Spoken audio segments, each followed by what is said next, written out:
Pagi hari ini saya ingin sharing tentang satu topik yang menurut saya penting buat kita. Mari kita sama-sama belajar. Ya, sungguh ini bisa jadi inspirasi dan pegangan kita dalam mengikuti Tuhan. Ya, Bapak Ibu Saudara, saya ingin sharing tentang komitmen, Bapak Ibu.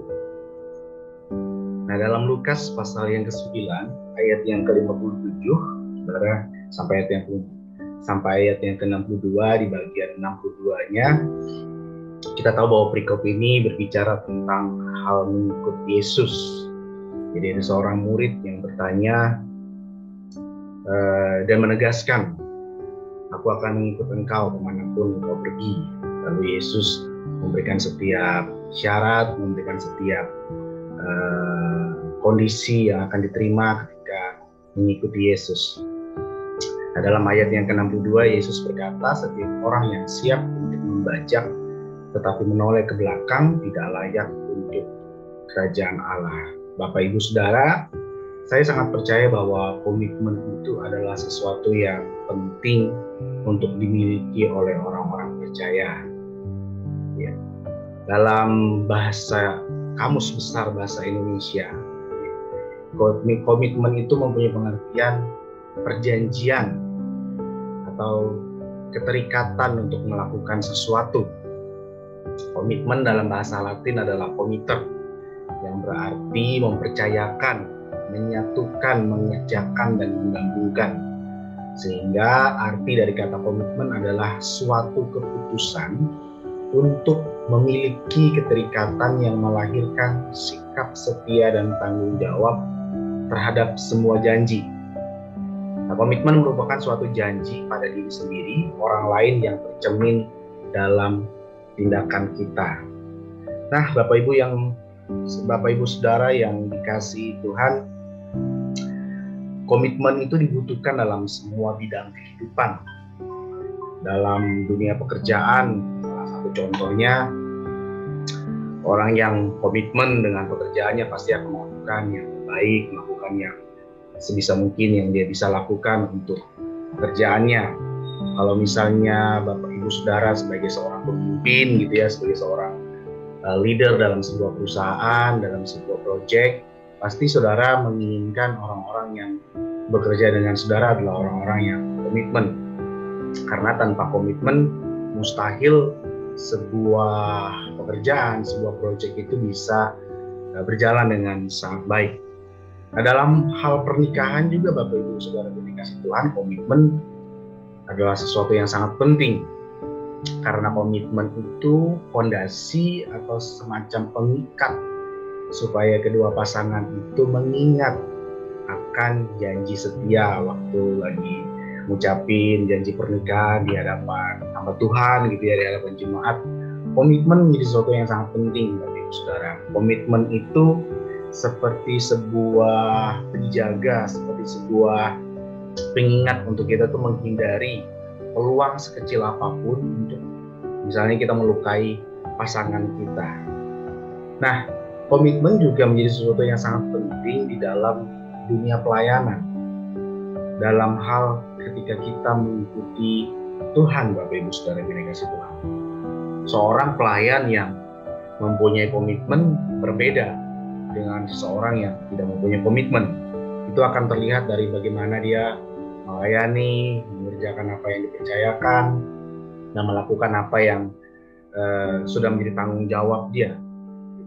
Saat kita mengikuti Tuhan pun, komitmen kita ketika kita mengikuti Yesus akan terlihat dari sikap-sikap kita ketika sedang ada masalah, sedang berada dalam sebuah tantangan, atau ketika kita berada dalam titik yang paling rendah, akan terlihat komitmen kita.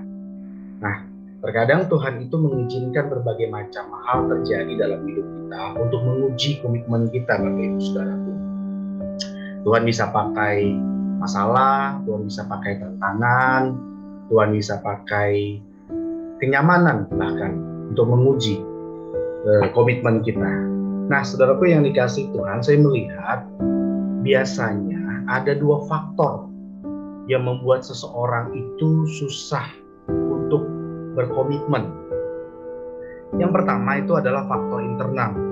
Faktor internal itu ya adalah faktor diri sendiri, Bapak Ibu Saudara yang dikasih Tuhan.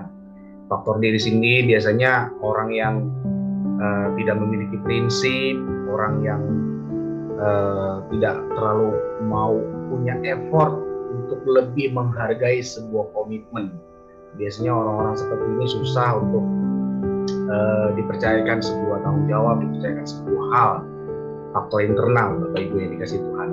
Nah, lalu yang kedua, yang saya lihat faktor yang membuat seseorang itu untuk susah berkomitmen adalah faktor eksternal, faktor luar dari orang tersebut.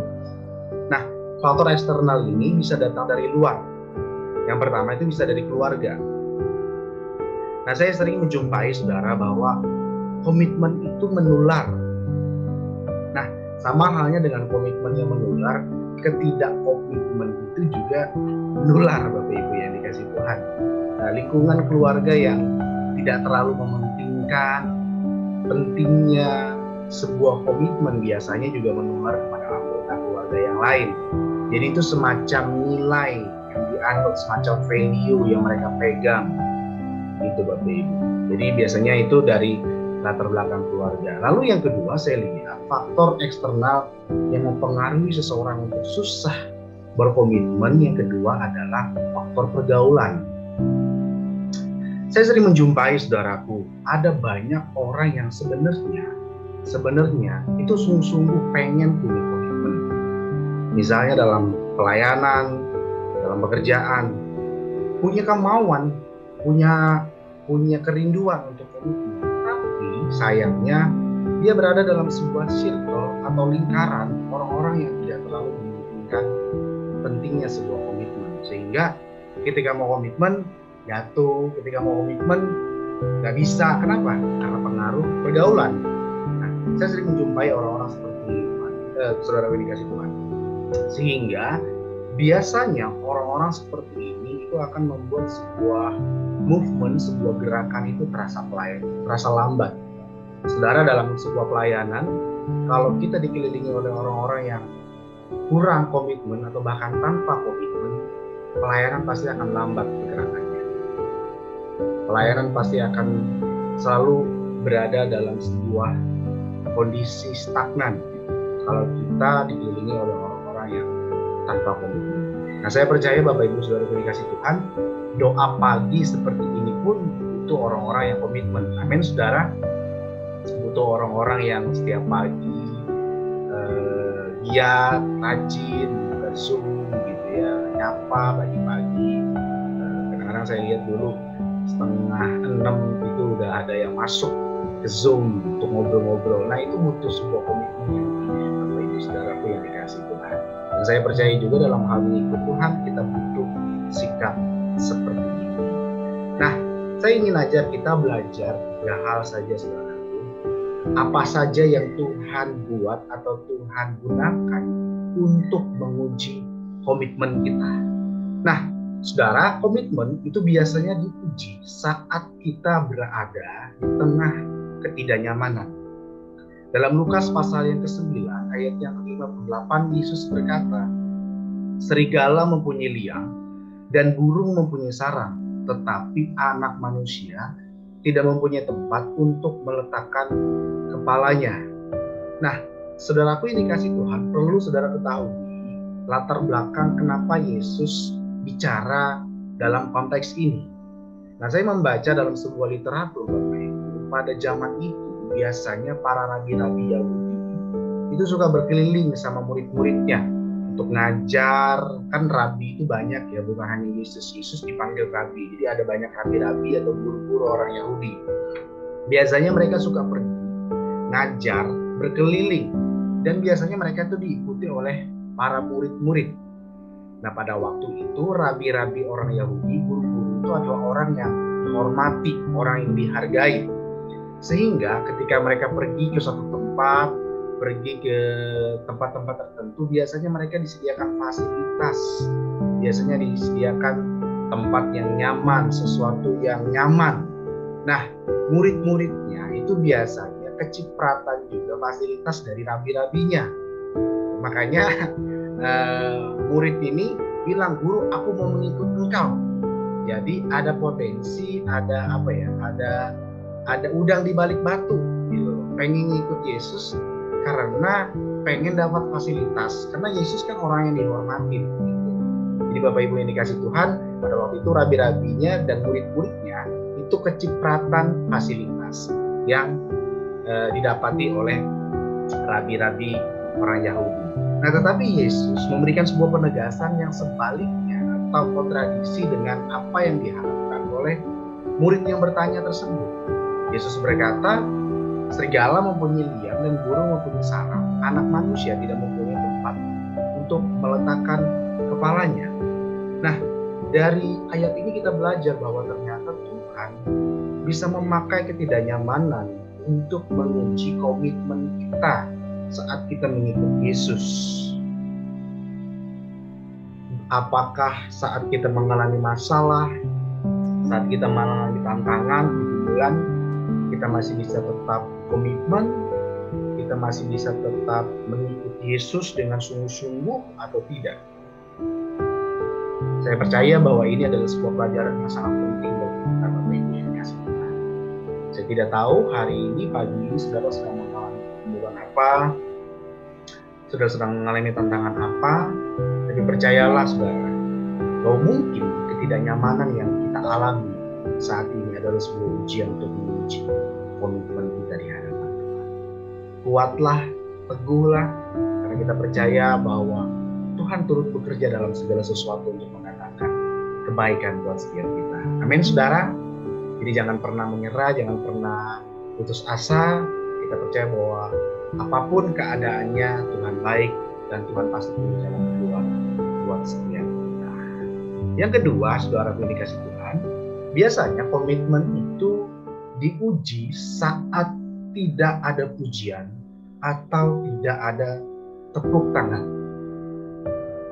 Saudara, mudah bagi kita untuk berkomitmen saat kita itu dikelilingi oleh tepuk tangan, dikelilingi oleh pujian, atau bahkan kesempatan demi kesempatan. Gampang buat kita untuk komitmen. Nah, pertanyaannya, bagaimana saat kita tidak dipuji atas apa yang sudah kita lakukan? Bagaimana sikap kita ketika kita tidak mendapat apresiasi atas pencapaian kita? Atau bahkan kita mungkin merasa kita nggak perlu lagi lah berkomitmen untuk sesuatu karena kita udah nggak punya kesempatan lagi untuk kita itu mengaktualisasi diri kita. Saya udah nggak punya kesempatan lagi di sini, saya udah nggak punya kesempatan lagi di situ, ngapain saya komitmen? Nah, saudara ini dikasih Tuhan, komitmen biasanya diuji saat tidak ada pujian, tidak ada kesempatan, tidak ada tepuk tangan untuk kita. Apakah kita masih bisa tetap berkata Tuhan baik? Apakah kita masih bisa tetap memberikan yang terbaik? Atau kita masih bisa mengingat akan ayat di dalam Kolose 3 ayat 23? Ya, kerjakanlah segala sesuatu seperti untuk Tuhan dan bukan untuk manusia. Apakah kita masih bisa tetap seperti itu saat orang nggak apresiasi apa yang kita sudah lakukan? Pencapaian yang sudah pernah kita lakukan, orang nggak lihat, orang nggak apresiasi. Apakah kita masih bisa tetap komitmen? Sebagai ini kasih Tuhan, penting bagi kita untuk punya motivasi kita dalam mengikuti Tuhan.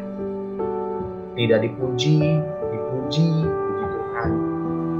Diapresiasi, tidak diapresiasi, kita percaya bahwa segala sesuatu yang kita lakukan hanya untuk kemuliaan dan hormat bagi nama Tuhan. Kita mau belajar tentang hal ini, saudara yang dikasihi.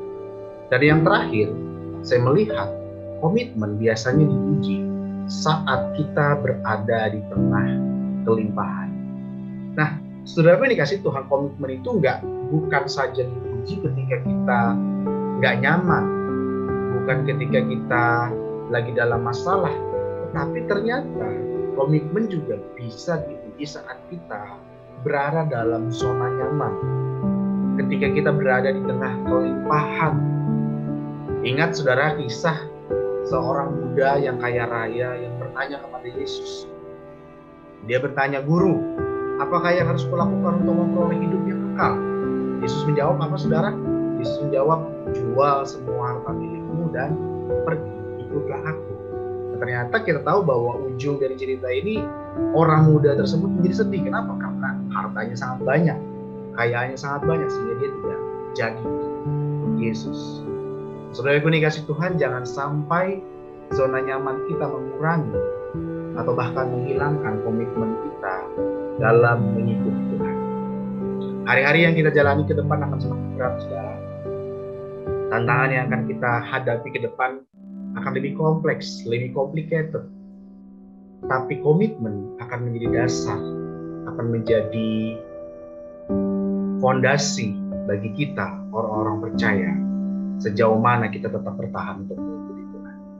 Saya berdoa dan saya juga belajar, saudara, bahwa kita orang-orang yang hadir di doa pagi ini adalah orang-orang yang memiliki komitmen, setia sampai akhir, setia sampai nanti ketika Tuhan panggil kita. Tuhan berkata, baik sekali perbuatanmu hai hamba-Ku yang setia, masuklah, ikutlah kebahagiaan Tuhan. Semoga ini bisa jadi inspirasi buat kita ya Bapak Ibu, tetap semangat, tetap berharap dan komitmen di dalam Tuhan. Tuhan Yesus memberkati kita semuanya.